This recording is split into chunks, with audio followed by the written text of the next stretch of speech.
says it plans to expand its manufacturing and employment footprint. What happened to Tesla's flagship showroom in China, and why another Hyundai vehicle is under a recall. Good morning, I'm Kristen Strakalitis. Welcome to First Shift.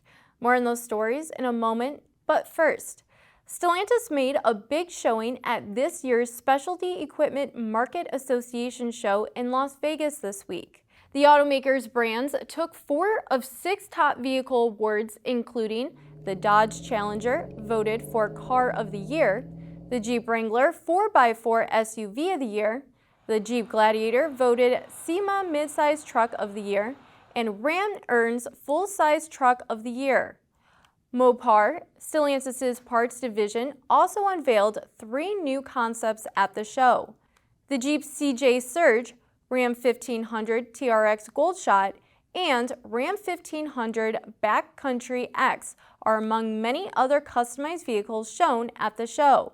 Mopar Senior Vice President says the Jeep CJ Surge features a, quote, future zero-emission propulsion system kit and helps with Jeep's mission to become the leading electrified SUV brand in the world.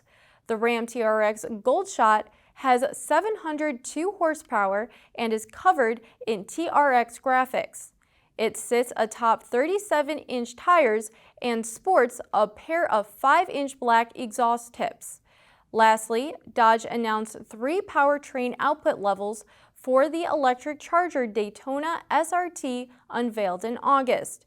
2 400-volt output levels with 2 additional trims each, known as stages, were announced for the concept. There also will be an 800-volt system power level with its own stages announced at a later date. Tesla is downsizing its flagship showroom in China. Reuters reports the EV maker closed its flagship showroom located in Beijing's upscale downtown shopping center and opened a smaller version of it in another mall. Tesla says this change comes as it adjusts its sales and service strategy in its second largest market.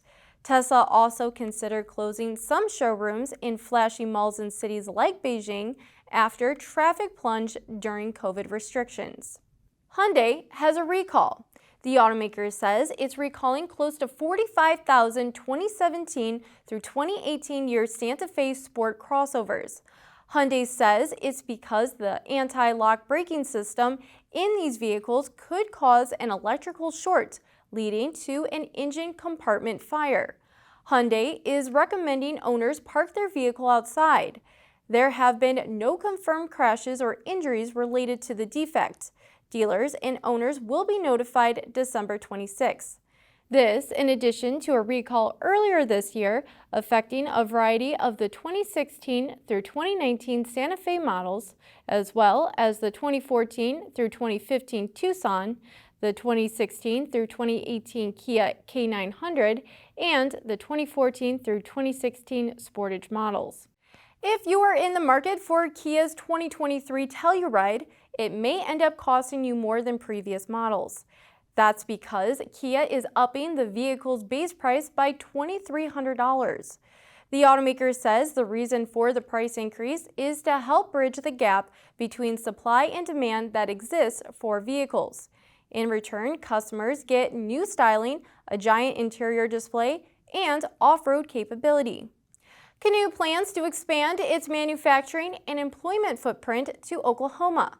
The advanced mobility company says it plans to build a battery module plant at Mid-America Industrial Park in Pryor, Oklahoma. It says the factory will be capable of about 320 megawatt hours of battery module manufacturing capacity. Canoo also says it will be a significant investment in the state and will employ more than 2,000.